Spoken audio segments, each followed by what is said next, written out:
Good afternoon. It's Friday, the 15th of April 2016, just after 1 o'clock. Welcome to UK Column News. I'm your host, Brian Gerrish. With me in the studio, Mike Robinson. We will be joined by live video Skype link by David Scott from Northern Exposure. Now, David has already told us that the weather up there in the Perth area is, quote, grey and nondescript. It's pretty grey in Plymouth. Rhonda's grey. Pembroke is grey and cold, but Hampshire and Norfolk, apparently it's raining, so we're doing quite well. A little bit of snow on the highlands in Scotland, apparently, though, so temperatures obviously dropped there. Global warming, Mike, clearly. Possibly, yeah. Well, we'll kick off with the truth, and the Express is revealing here that Whitehall buried a report. Well, of course, that's not quite true. They did publish it, but they decided they wouldn't make too much noise about publishing a report, which of course proves that we don't have control of our own borders, and this is fully under the control of the European Union. So a better headline would have been David Cameron lies again over yet another subject. But of course, truth in the press, very important, because if we don't have the truth, we can't get to grips with what's really happening in the country. And this is a delicate little subject at the moment, which is causing quite a lot of amusement. We've got a celebrity couple who everybody knows who it is, but we can't talk about them because there's an injunction over their threesome. And what gets interesting is that, David, you're in Scotland. You can talk about this couple, but we just want to highlight that it's very interesting. You can get up to a little bit of naughtiness, 3 in a bed, presumably and a bit more. You then use an injunction to make sure that social services don't know what you're up to, particularly if you're putting your own children at risk. What's your take on this one, David? Very strange. It's another example, obviously, of the cross-border issues between Scotland and the English legal jurisdiction. I can't mention the name because I might land you in trouble, even though in Scotland this has been reported for some time. There certainly does seem to be a legitimate concern for child protection here. We've got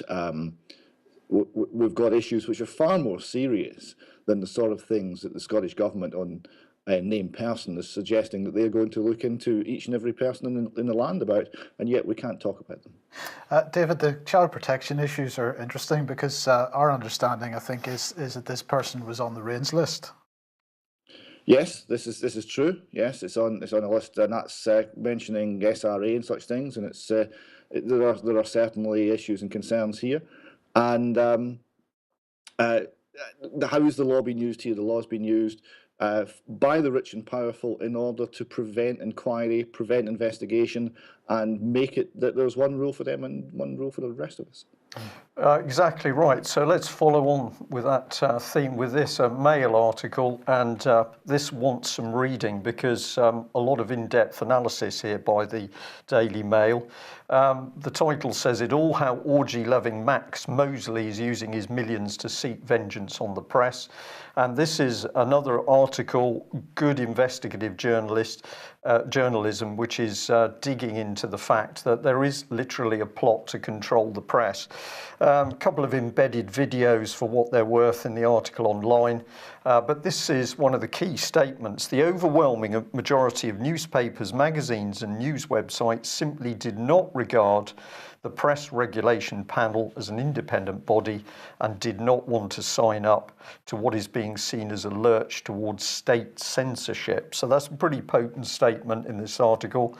And just for a bit of amusement here, of course, David Cameron, when he launched his charter, this was the charter to regulate the press in the House of Commons, quoted Winston Churchill, a free press is the unsleeping guardian of every other right that free men prize. It's the most dangerous foe of tyranny, which of course is why David Cameron is now working extremely hard to get rid of it. And very quickly, let's try and simplify this quite complicated article as to what's going on. Well, let's bring in the first dark actor, which is of course Julia Middleton and Common Purpose. They worked through the Media Standards Trust with Sir David Bell to launch an attack on the media. That came to a peak with the Hacked Off campaign group. Thank you, Mike. And in turn, that then helped to trigger the Leveson inquiry, which created the Independent Press Standards Organisation. Now, that in turn set up the Press Regulation Panel, which we've just mentioned. So basically, potential press regulators can apply to the Press Regulation Panel, and they will appoint those regulators. The Mail said more the merrier, and the PRP can then charge those press regulators for performance reviews, money-making machine, Mike.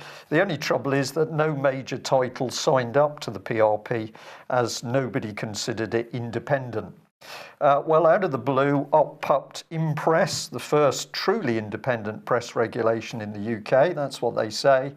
And the founder was this gentleman, Jonathan Haywood. And they say, we're the only press regulator to meet Lord Justice Leveson's recommendations. Trust us, is the message. Well, if we get into them, it gets interesting. Aboard some names. That's not all of them. We invite you to research these people and what gives them the right and the qualification to sit in judgment of the press. But it's an interesting organisation because the board is appointed by the Impress Appointment Panel. And if we say, where does that come from? Well, all they will tell us is the panel itself was recruited through a fair and open process, which they don't actually declare. So we called them this morning and said, could they explain this? They promised to call us back, but we haven't had a call. But this is the next bit, because alongside Impress came the Independent Press Regulation Trust. And why are we interested in these? Why is the Mail interested? Because if you look at the funder of these two organisations, it's none other than Mr. Mosley himself pumping in big amounts of money to what? Control the press. Indeed. Alex. David. I beg your pardon, I do this regularly. It must be age. David, what's your comment on that? Well, here we have independence is always a dubious word when the government uses it. It normally signifies the reverse. We have no sunlight being the best disinfectant. We have only more establishment insiders policing themselves, and that's not going to lead to freedom. It's going to lead to total tyranny, which of course is what they're trying to bring in. I think we are now starting to see mainstream press journalists putting the picture together. Very in-depth article, encourage people to read it. But of course it shows that the Mail at least hasn't forgotten those connections between Common Purpose and Leveson. And now they're saying, well, who are these people that are putting in these hundreds of thousands of pounds, actually it's millions overall, to control the press? It's a rare thing these days, proper investigative journalism. Apart from the UK column and others, Mike. Indeed. Right. David, we're going to move on. Connections up in Scotland here. The connections we're missing in Scotland are the connections between the outer leaf of a masonry wall and the inner leaf of a masonry wall. And this is the Edinburgh Schools fiasco. What we have here is 17, I think, schools were closed after this school here, which is Oxgangs Primary, suffered the major wall failure you see there. Now, what has happened is that the outer leaf, which is a thin skin of brickwork, should be tied to the inner leaf, and then that's restrained by a whole lot of steelwork. And the ties were missing or too short or otherwise defective, and the leaf was not restrained. And when a storm hit, you get very low pressure on the outside of the wall, sucking the wall out, and the whole lot came tumbling down. David, I find this quite amusing because in the press recently there have been a lot of comments about the standard of Chinese buildings in China. I mean, you know, apartment blocks and so on, not made with proper materials. That's quite ironic, really. Well, here we see, I mean, we have problems in the industry. I'm in the construction industry. I'm only too well aware of the problems we actually have in the industry. Problems of training, problems of expertise, problems of having the infrastructure and the established companies that actually have a long track record to build up skills, expertise, management systems. These things are swept away. The medium-sized companies are hoovered up by large PLCs. They become money-making schemes.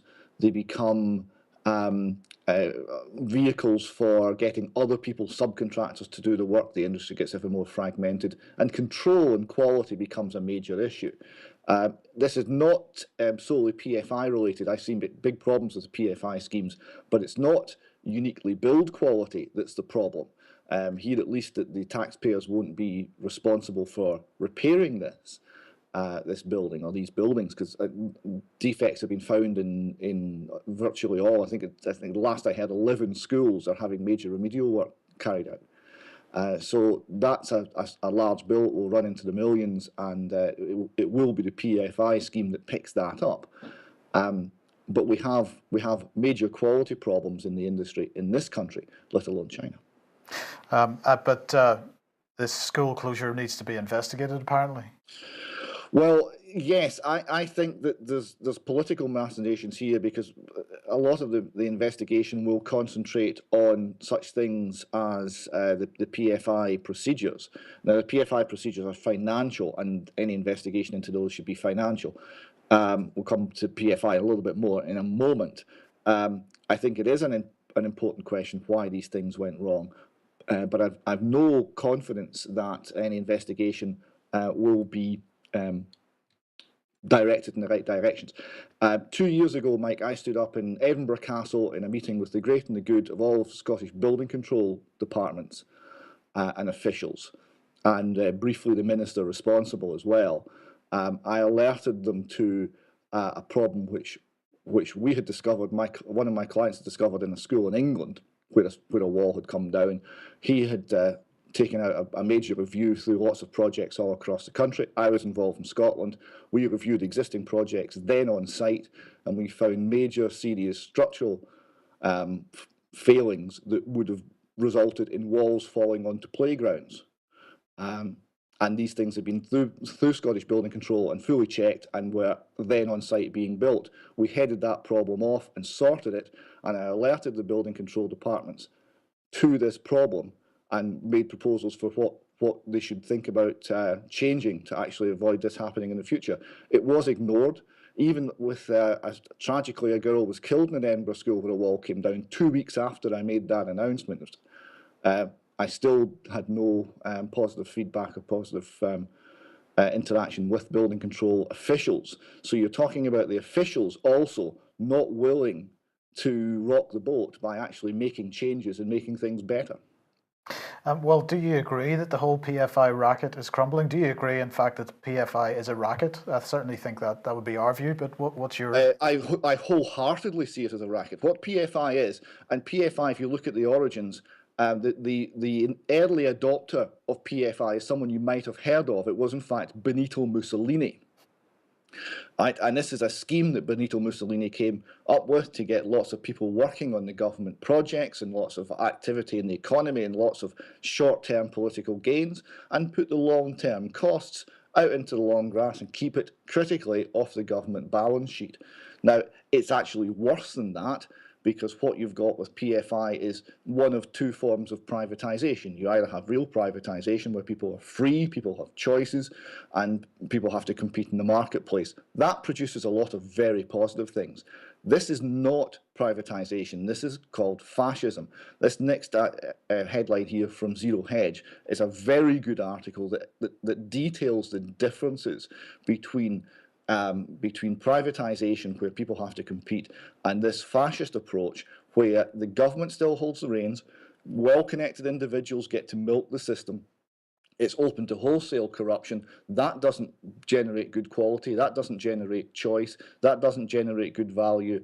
What that generates is it keeps new ideas out, it keeps established players in positions of power, and it keeps the money flowing to those with political influence. Right, well, you might be interested in this then, and I'm going to ask you for comment in a second, but this is the National Infrastructure Pipeline fact sheet. This was published in July 2015. This is the latest version of it. And just to give an impression of where money is going to with regard to national infrastructure, we have £411 billion apparently, with energy and transport the largest sector, but we've got communications, we've got water, we've got waste, transport, science and research, flood, protection and energy as the sort of main areas. But when we actually look at that pipeline document and look at where the money is coming from to fund these things, we find that, 64% of it is absolutely funded by the private sector. If we look at water, for example, that is entirely funded by the private sector, they say. Waste is, that looks about 70%, 75% funded by the public sector, but there is a huge chunk of that money is public-private finance initiative. We haven't learned the lessons, it seems, and infrastructure continues to be funded in this way. Yes, I mean, the way this is generated is through some very strange accounting indeed. The basic rate at which the government can borrow money is obviously lower because they have the power of taxation and coercion that private companies don't have. So they can borrow money more cheaply than the private sector can.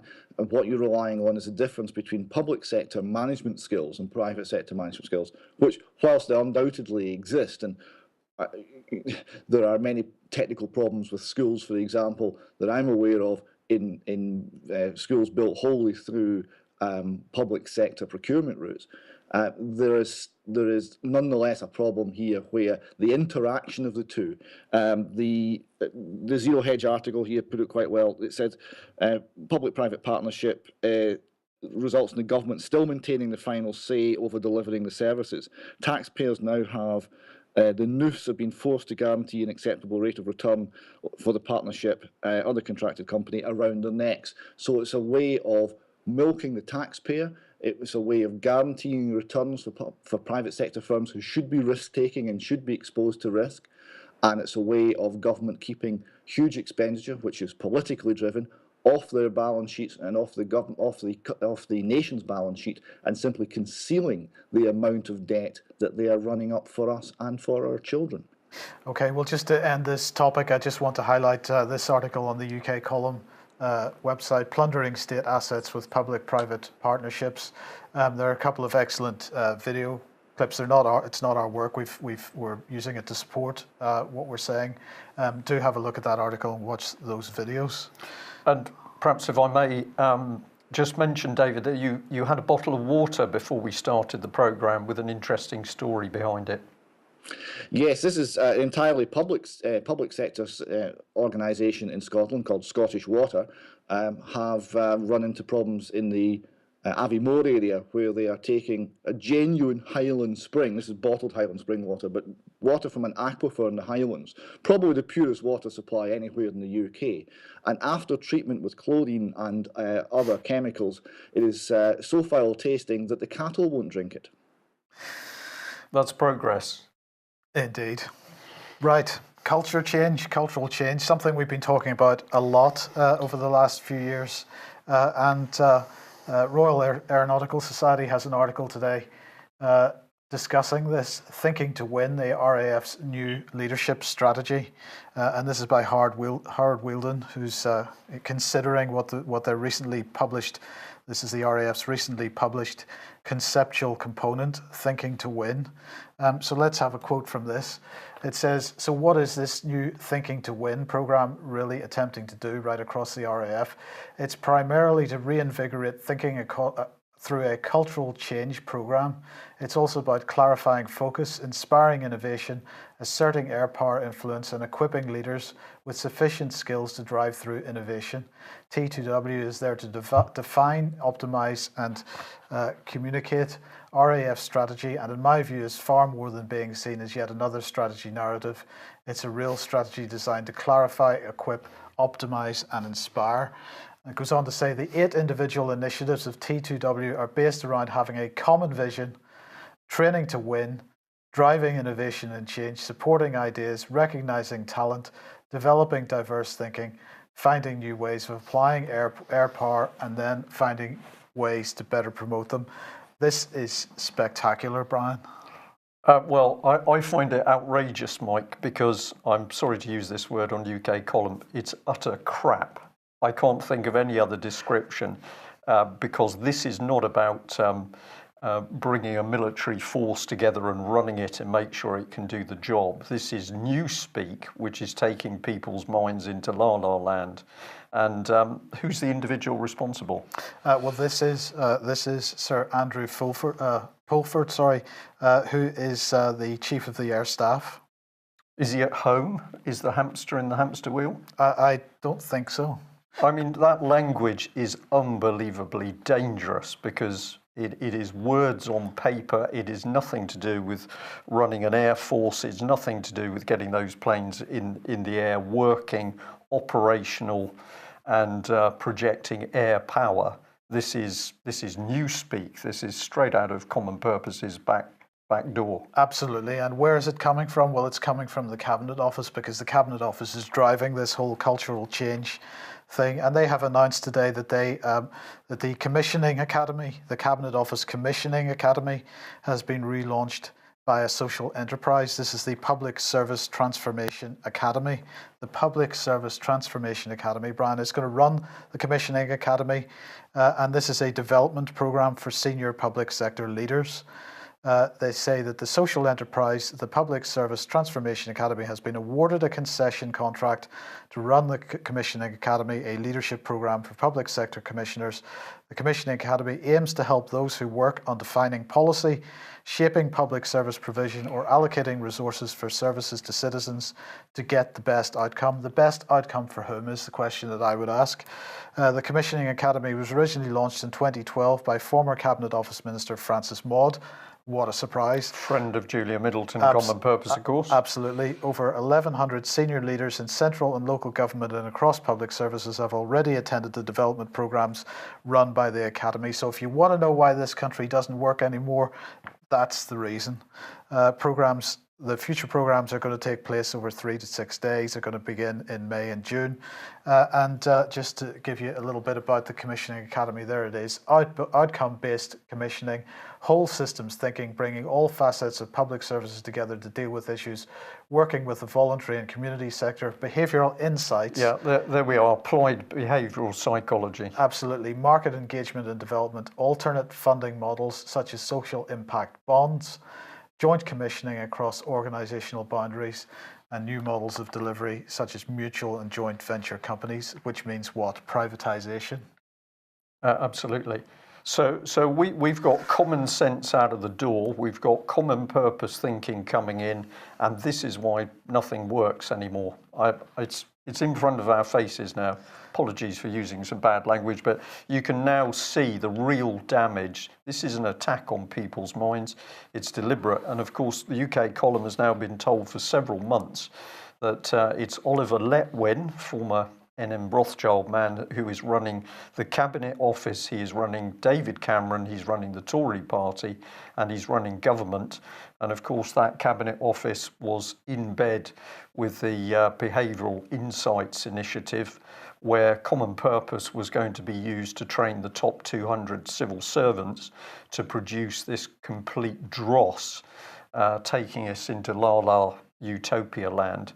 And they've now been able to drag senior military officers into that bed. Very interesting. Right, for anybody that wants to do a little bit of research, there was one final little paragraph here that I should have read out. The Public Service Transformation Academy is led by Red Quadrant and WIG, that's W-I-G, with other partners including OPM, NCVO, Brown Jacobson LLP, the E3M Bond Commissioners Club, Numbers for Good, TSIP, and the Alliance for Useful Evidence, Local Government Digital, Collaborate, and members of the Public Service Transformation Network. So there are a bunch of names to begin a significant body of research on, I think. Yeah, indeed. And I think we would like to ask for help for everybody who's listening and watching today.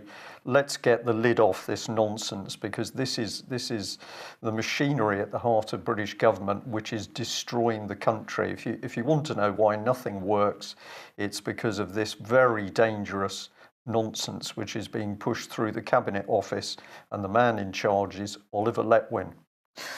Right. EU referendum. Now, of course, it officially starts today.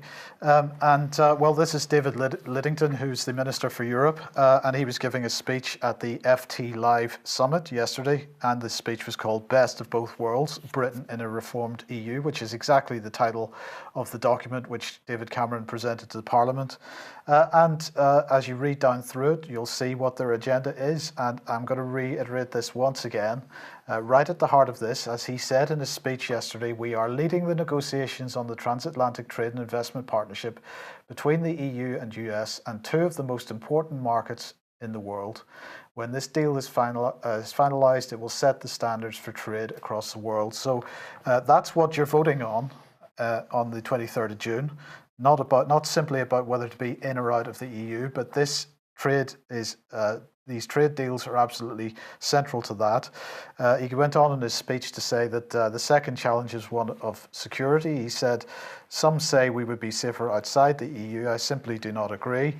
The world faces serious challenge from the globalization of crime, terrorism, drugs, sexual offences and people trafficking, the list goes on. These problems do not stop at national borders.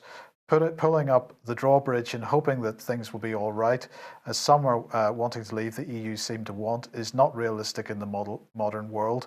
So I'm not clear, Brian, how opening borders and tearing down borders does anything to prevent the globalization of crime. If he's arguing that pulling up the drawbridge doesn't stop it, I'm not sure how pulling the drawbridge down does. Well, I just see it as a soup of ideas, Mike, which is designed just to confuse all of us while they carry on with their agenda, which is building this worldwide administration, essentially.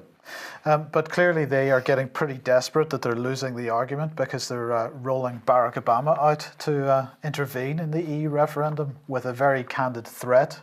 They're calling it a warning, but if you ask me, it's a threat over Brexit. We've already had the threats from the financial elites about leaving the EU and the effect that that's going to have on the British economy and British currency. But Barack Obama now getting in on the act. Good stuff.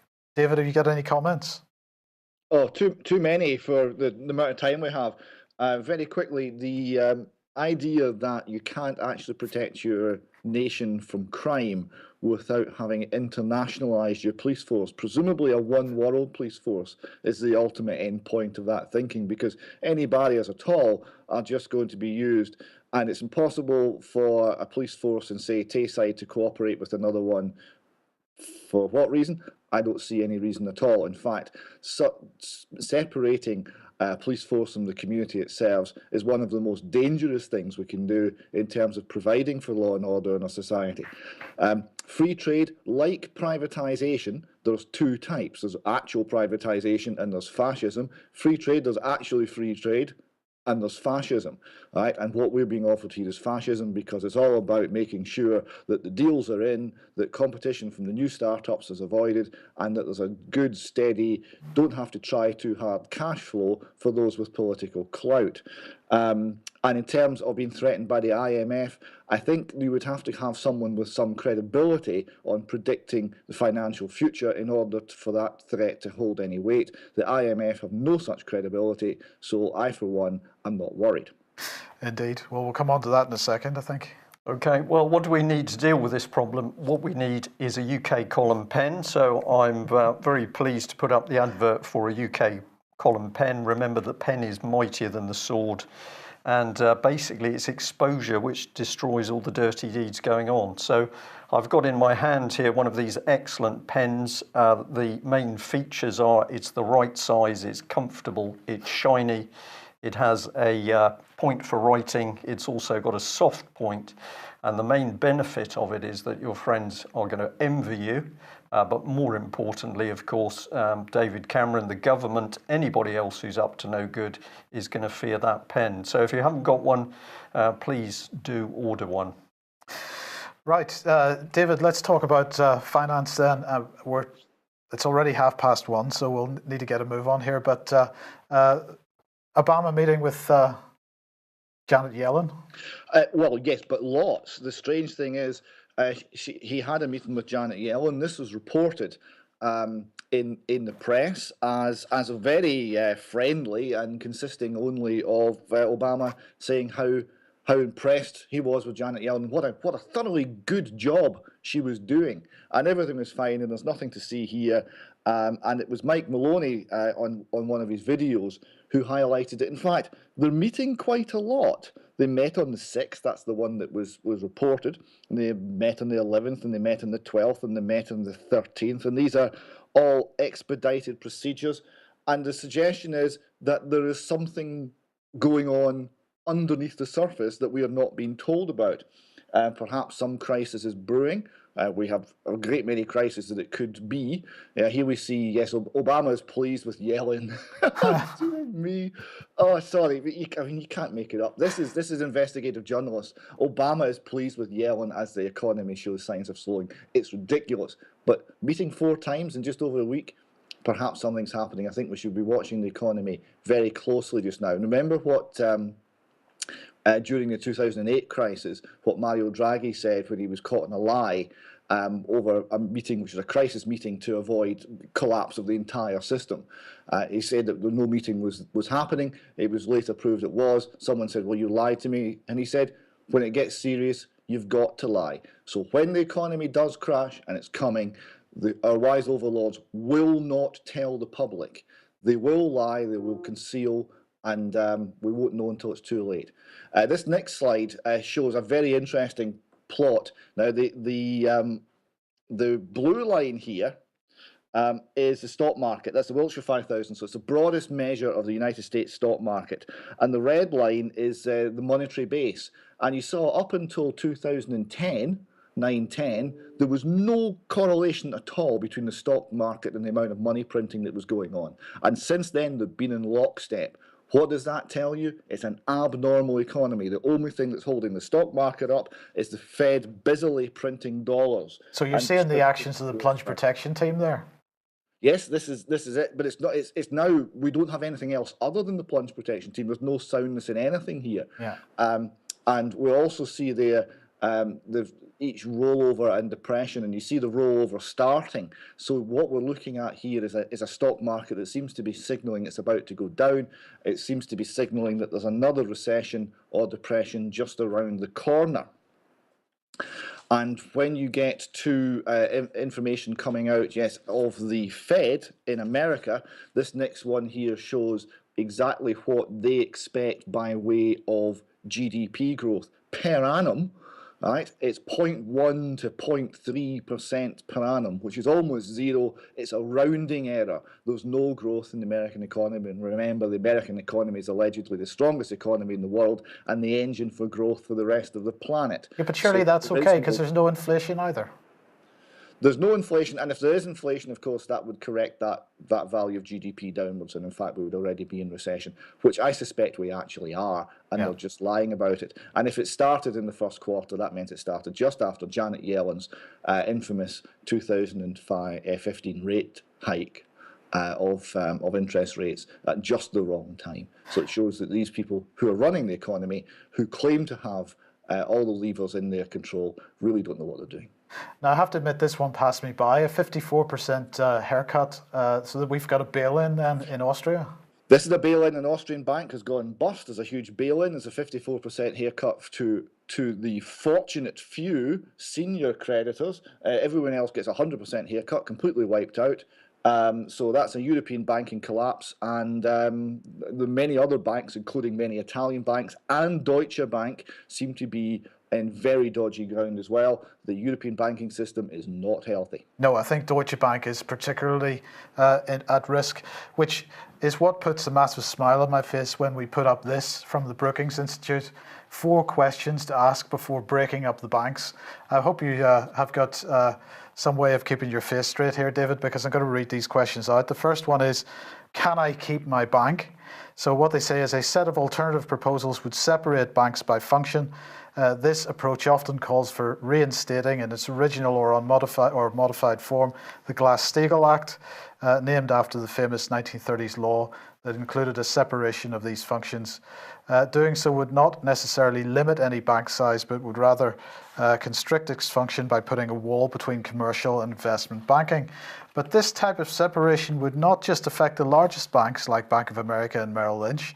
USAA and Ohio farmers would be restricted to selling either insurance or providing banking services, but they'd not be allowed to do both as they currently do. Well, I think no more to be said there. Question 2, how does a global business like 3M Bank, and they're complaining now, whinging and whining, global businesses want global banks. This makes intuitive sense for companies that manufacture, distribute and sell products globally. 3M, for example, derives a majority of its sales from outside the United States, operates in more than 70 different countries and sells products in over 200 countries. And so the other excuse for not breaking up the banks and not making them having them being too big to fail is because global companies would be a bit upset about that. Question 3, what does this mean for US capital markets and debt issuers such as Minnesota? I'm not going to say any more about that. That's self-explanatory. And question 4, are we sure that Dodd-Frank isn't solving the problem? Well, I think, David, we have just demonstrated in the last 3 or 4 slides that Dodd-Frank is not solving the problem. And so they go on to describe a scenario where they view Dodd-Frank as working, and they cite the Volcker Rule, which of course is not Glass-Steagall. It is not separation of the banks, but they suggest it does more or less the same thing, which is such a load of nonsense. So there we are. The Brookings Institute really upset about any possibility that we need to split up the banks. What do you think? That is so bad. That's a waste of virtual paper, that article. If people listening want to get something worth reading on banking, try Murray Rothbard's Mystery of Banking. Some of it you need to read 2 or 3 times. Did you really do that? Is that actually how the system works? Yes, it is. And it tells you exactly what not only banking is and fractional reserve banking is, but exactly how central banking works and interacts and what it does. It's a fascinating read. Okay, brilliant. Thank you. Now, of course, the Panama Papers came out a week ago, and one of the things we said that was about was the establishment of a global tax system. We've been talking about this for, well, that was 2013, this article, and this was also 2013. Well, we seem to be getting a clue that perhaps is exactly what's going on. So apparently the UK is leading European calls for the G20 to take action on beneficial ownership and tax evasion. And we have entered a groundbreaking deal to tackle tax evasion and corruption with Germany, France, Italy and Spain. And yesterday Osborne unveiled that, and this is what he had to say. He said today, that's yesterday, we deal another hammer blow against those who hide their illegal tax evasion in the dark corners of the financial system. So we'll try not to laugh too much here. Britain will work with our major European partners to find out who really owns the secretive shell companies and trusts that have been used as conduits for evading tax, laundering money and benefiting from corruption. And he said, it was Britain that led the world in pushing for the automatic exchange of personal tax data and encouraged the OECD to develop new rules for taxing multinationals more fairly. And he said, now it is Britain and our European partners setting the pace on beneficial ownership, transparency of not just companies, but also trusts with a tax consequence. And I expect that the rest of the world will move to follow our example again. And here it goes. It shows the benefit of working together. No single country can tackle the international tax evasion alone, and Britain should never fool itself into thinking that it can do this by itself. So it looks more and more as days go by like this was a psychological operation in order to cause the angst, the public disturbance, in order to push through this global tax system. I just find it astonishing, not really, of course, that we've got a member of the British government controlling a huge GCHQ spying regime. We've got all of the police, we've got special intelligence services, we've got the Inland Revenue, but nobody knows anything about these companies. They just sort of exist somewhere in the world, and David Cameron and George Osborne and the rest of the government, no idea about these companies or who's running them. spending billions on a spy system, which is probably the biggest in the world, but we've no idea who these people are. It's not us, of course, it's not the politicians. We should be laughing, but of course we're not. What's behind it all? Well, let us not forget, even though it's gone very, very quiet on the Ms. Goddard front, that the paedophiles are still at work. And what is the scam at the moment? Well, of course, the scam is throwing a few to the wolves in order to try and convince the public that the government is rounding up paedophiles. So we've got an ex-Plymouth Head teacher here, yet another one. He avoids jail after admitting he indecently assaulted 2 more boys. Now, this man's already spent time in prison. He comes out, but 2 new victims come forward. Well, the judge decided, no, we don't really want to send you back into jail. This is the judge. He's the same judge that didn't know what a onesie was, so he had to ask in court, what is a onesie? And he's also a judge who had a little bit of trouble with working out percentages, to the extent that they had to call somebody back because he made a mistake working out the percentage time that the person should stay in prison. So child abuser goes free, accident, design or incompetence, whatever it is, of course, it's to take the public eye off the fact the paedophiles are really in Westminster in the seats of power in order to do the bidding of those bankers. And that will take us nicely north of the border with you, David. Yes, this brings us to Robert Greene. Now, Robert was on the show just quite recently, and it was very memorable. I thought that was got some essential information across with great clarity, and it talked in part on the recent investigations we've been conducting here to establish where some of the money, our money, went that's been used to prosecute and persecute Robert over the years. Now, we've been to Audit Scotland and we've asked some questions, and we've got a somewhat limited number of answers, but we have got some answers. And we asked, for example, what was the date that this expenditure was authorised? One of the few pieces of information we actually got from Audit Scotland was we got a date. The 17th of May 2011. So on the 17th of May 2011, the Scottish Government, the head of the Scottish Civil Service, Sir Peter Housden, authorised expenditure on Dame Elise Angiolini's behalf for legal services to do with the Holly Gregg Robert Greene case. Does anything of that date, does that date sound unusual or surprising to the people in the UK, Colin? I would have thought it would, because we have, in fact, threatening letters from Angiolini's legal representatives more than a year before that. And we know that 2 years before that, they were threatening the Drum and the Firm and other magazines in Scotland. Yes, they certainly were. we remember that quite well. So that was point number 1. So that's the first piece of information that we actually had. Yeah, so is that document there? So there you go there. So you see the date there, the 17th of May 2011. Right now, so the question is, if the expenditure was authorised on the 17th of May 2011, how come the expenditure was happening in 2009 and 2010?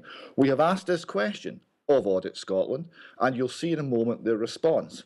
Now, the other piece of information that we actually got, and the response, as you covered last week, was basically, go away, we're not telling you, or we don't have the information. But we got one other little snippet of information, and this is on the next slide here, right? This comes up, and what it says is, the question was, this money that was paid to Dame Elise Angiolini for her private civil legal action against Robert Greene, what ledger entry was it under?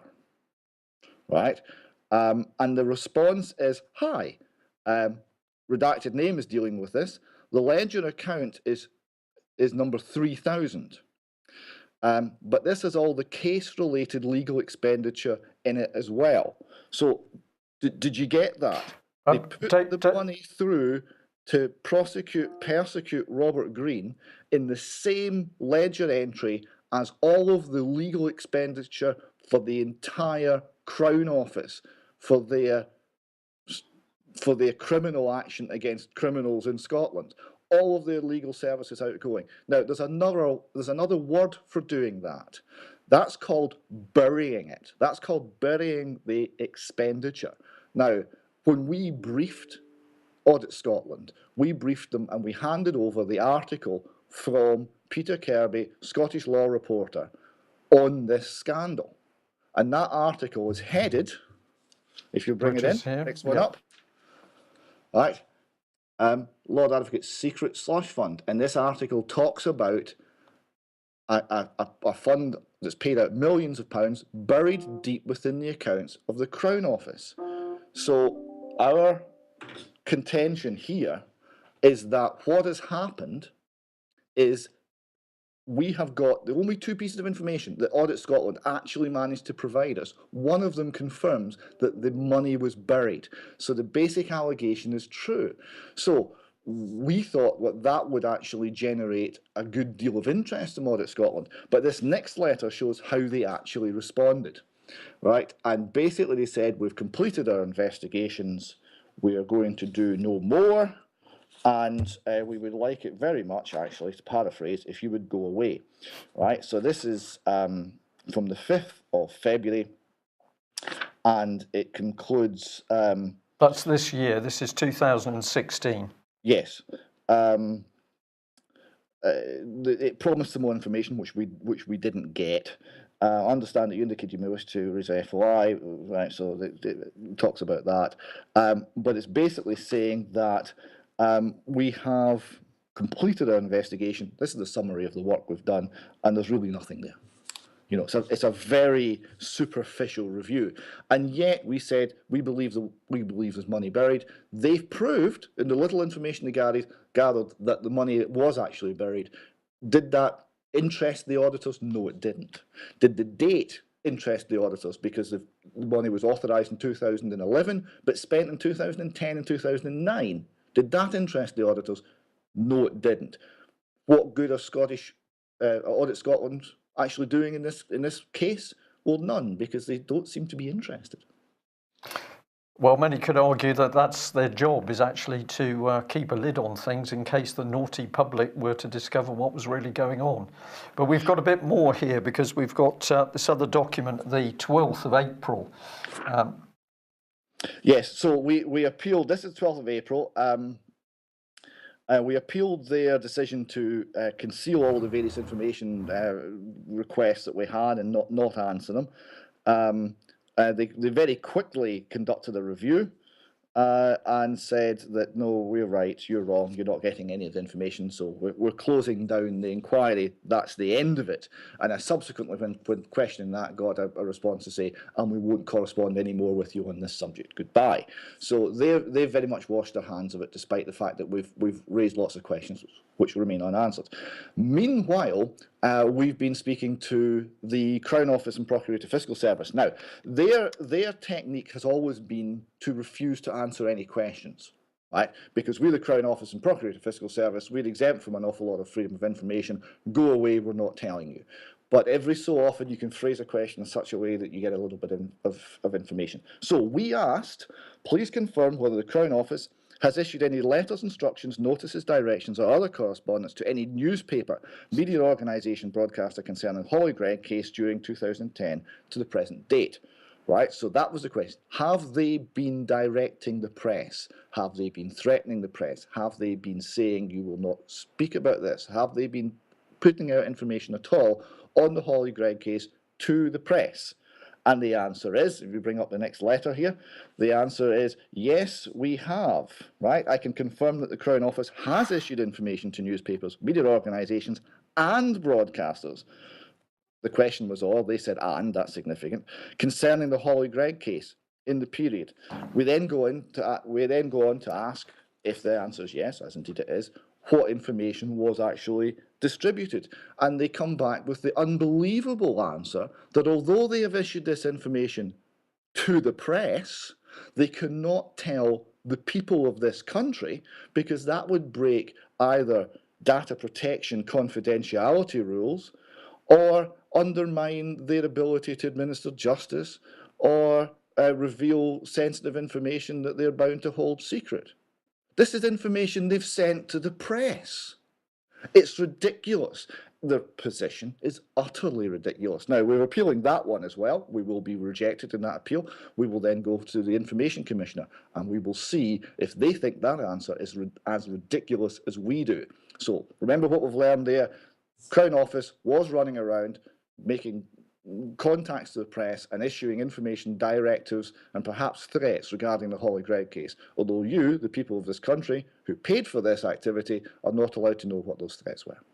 Well, that brings us to really what the in the public interest, what that expression means. We think it means in our interest, but there's so many documents now that you can see that what they're actually saying is no, it means what is in the state's interest. The position is untenable. It is ridiculous in one sense, but the real position is untenable. The state is involved in corruption because this is what this is, and then it lies to cover up the truth.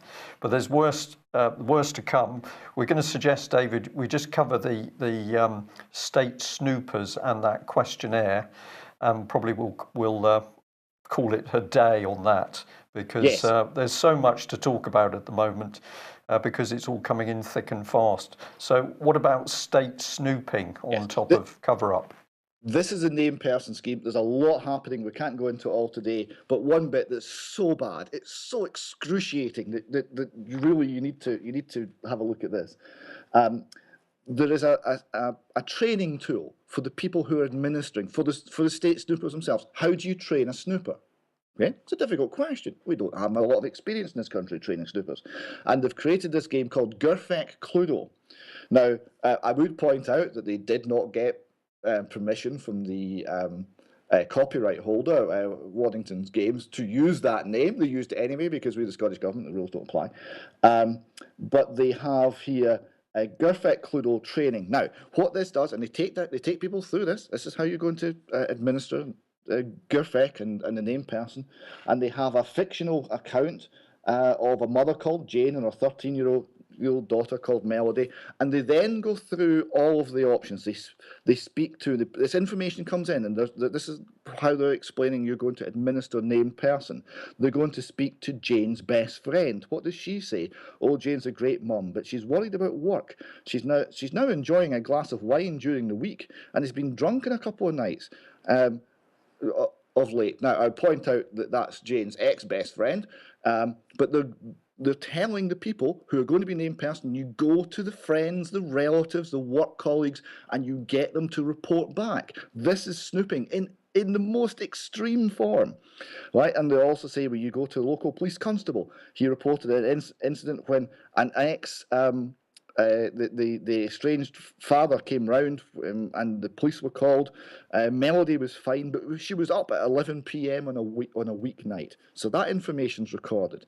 They go to the boss. Jane is a reliable employee who's been given promotion, handles stress well, but she's recently taken time off work. He's heard gossip that she's been drunk at weekends. So gossip is reported. And they're training the people in Scotland, in the state, that they're going to take that level of information, hearsay, gossip, and they're going to use that to intervene in families. It's horrific.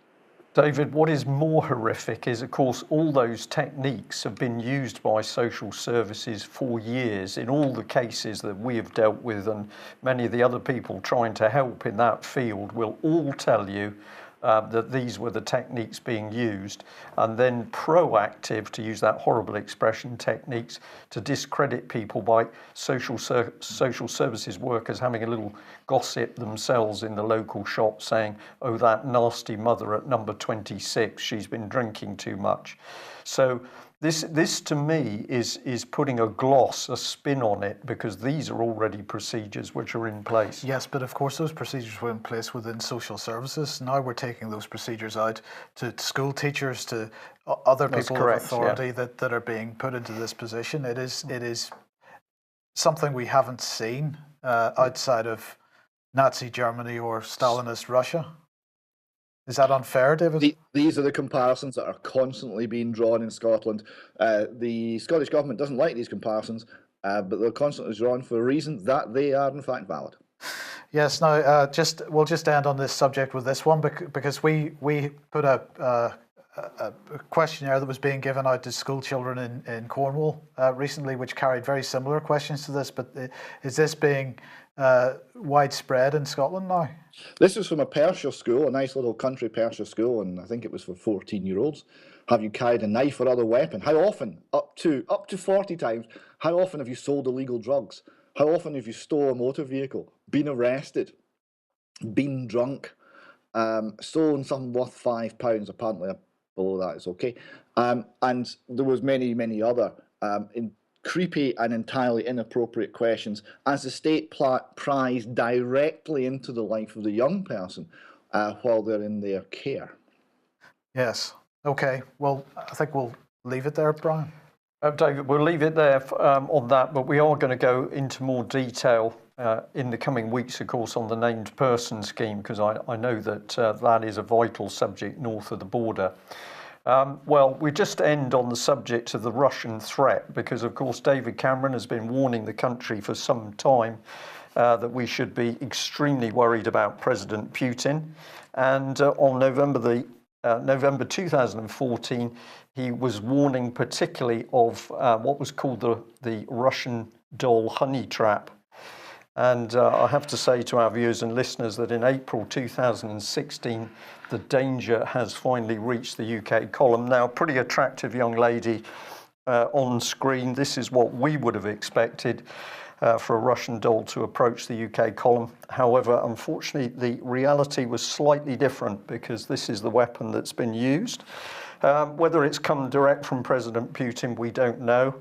And I'm proud to be able to show you the item itself. It's here. We've looked inside to see whether there was any KGB agents, but in fact inside was yet another Russian doll, followed by another one.